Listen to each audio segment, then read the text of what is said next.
6 aylıq hüquqi mübarizədən sonra Azərbaycanlı ailə Culfa şəhər qeydiyyat idarəsini Alaz adına doğum haqqında şəhadətnamə verməyə məcbur edə bilib.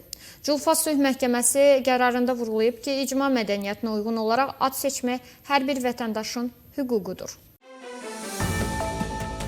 Bununla bağlı uşağın babası Qulu Əbdilzadə Balamın adı kampaniyasına məlumat verib. Nəvəm 2025-ci ilin 16 aprel tarixində anadan olub və biz türk dilində od alovu mənasını verən Alaz adını seçdik. Ancaq qeydiyyat idarəsi rəsmiləri bu adın ad seçim sistemində olmadığını bəhanə edərək doğum haqqında şəhadətnamə verməkdən imtina etdilər. Biz idarənin qərarından məhkəməyə şikayət etdik. Bundan sonra Culfa Baş Məhkəməsinin 2-ci şöbəsi 21 may tarixində bizim xeyrimizə qərar versə də, qeydiyyat idarəsi məhkəmənin qərarını etiraz edərək doğum haqqında şəhadətnamənin verilməsini 5 ay gecikdirdi. Qeydiyyat idarəsinin apellyasiya şikayəti Təbriz Apellyasiya Məhkəməsi tərəfindən rədd edildikdən sonra Culfa Sülh Məhkəməsi 8 oktyabrda qeydiyyat idarəsinə Alaz adına doğum haqqında şəhadətnamə verməyi əmr etdi. Qeyd edək ki, İranda mövcud qaydalara görə doğum haqqında şəhadətnaməsi olmayan uşaqlar bir sıra imtiyazlardan, o cümlədən peyvənd süd tozu payından yararlana bilmirlər. Nəticədə ailələr bütün bu xərcləri öz ciblərindən qarşılamaq məcburiyyətində qalırlar. Bu da indiki sosial şəraitdə ailələri olduqca böyük çətinliklərə salır. Bundan başqa bir çox hallarda xəstəxanalarda sənədi olmayan uşaqları qəbul etməkdən imtina edirlər. Beləliklə, rejim bu məhdudlaşdırıcı təzyiq vasitələrindən istifadə edərək ana-ataları uşaqlarına türk olmayan adlar seçməyə yönləndirməyə çalışır. İran Ali Məhkəməsi bundan əvvəl Tehran İnqilab Məhkəməsinin 15-ci bölməsinin Azərbaycanlı fəallar Ayaz Seyfqah, Araz Aman və Bagir Hacızadə barəsində çıxardığı hökmü təsdiq edib. Bununla bağlı insan haqları təşkilatları məlumat yayıb. Bununla da Ayaz Seyfqah casusluq və ölkənin milli təhlükəsizliyinə qarşı toplaşmaq və əlbir olmaq ittihamına görə 14 il, Araz Aman, Zeynəbad və Baqir Hacızadə eyni ittihamlara görə hər biri 13 il həbs cəzasına məhkum edilib. Qeyd edək ki, adı çəkilən fəallar 2024-cü ilin fevral ayının 5 və 7-sində həbs edilərək Tehranın evin həbsxanasına aparılıblar. Azərbaycanlı türk fəal Əmir Əli Bərədaran 22 oktyabr çərşənbə günü saat 23:00-da Konstitusiya Parkında polisin kəşfiyyat xidməti tərəfindən həbs edilib. İndiyə qədər onun həbsinin səbəbi və harda saxlanıldığı barədə etibarlı məlumat yoxdur.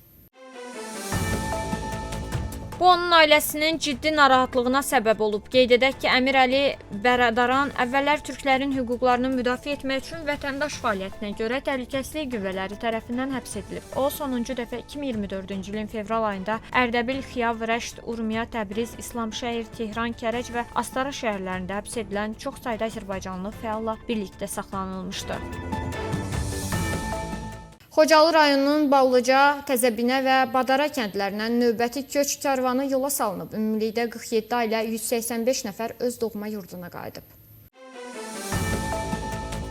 Xocalı rayonunun Ballıca, Təzəbinə və Badara kəndlərindən növbəti köç karvanı yola salınıb. Qarabağ Bürosunun məlumatına görə bu mərhələdə doğma yurdlarına qayıdanlar uzun illər Respublikanın müxtəlif bölgələrində, yataqxanalarda, sanatoriyalarda və inzibati binalarda müvəqqəti məskunlaşmış ailələrdir. Ballıca kəndinə 13 ailə 51 nəfər, Təzəbinə kəndinə 17 ailə 72 nəfər, Badara kəndinə isə 17 ailə 62 nəfər köçürülüb. Beləliklə, Xocalı rayonuna qayıdan ailələrin sayı getdikcə artır və köç prosesi mərhələli şəkildə davam etdirilir. Əfqanistan və Pakistan arasında İstanbulda uzunmüddətli atəşkəs bağlanmağı ilə bağlı aparılan danışıqlar nəticəsiz başa çatıb. Bu barədə Əfqanistan kütləvi informasiya vasitələri və Pakistan təhlükəsizlik qüvvələrindəki mənbə bildirib. Xatırladaq ki, oktyabrın 19-da Dohada ölkələr atəşkəs haqqında saziş imzalayıblar. 3 gün əvvəl isə İstanbulda danışıqlara başlayıblar. Burada sərhəd böhranının nizamlanması yollarının və atəşkəs rejiminə əməl olunması üçün şəraitin yaradılmasının müzakirəsi nəzərdə tutulurdu. Rusiyanın Avropa İttifaqına boru kəməri ilə qaz tədarükü 2025-ci ilin 1-3-cü rüblərində Ukrayna üzərindən qaz tranzitinin dayandırılması fonunda illik müqayisədə 45% azalıb. Beynəlxalq Enerji Agentliyinin qaz 2025 təhlil və 2030-cu ilə qədər proqnozlar hesabatına istinadən xəbər verir. Hesabata əsasən 2025-ci ilin 1-ci 3-cü rüblərində Rusiyanın boru kəməri ilə qazının Avropanın qaz tələbatındakı payının 10%-dən aşağı olduğu təxmin edilir. Avropa İttifaqına Şimali Afrikadan boru kəməri ilə qaz tədarükləri əsasən sabit qalıb. TAP vasitəsilə gələn Azərbaycan qaz axmaları isə 2025-ci ilin 1-ci 3-cü rüblərində 2% azalıb. Hesabatda qeyd olunur. Xatırladaq ki, 2020-ci il dekabrın 31-dən TAP vasitəsilə Avropaya Azərbaycan qazının nəqlinə başlanılıb.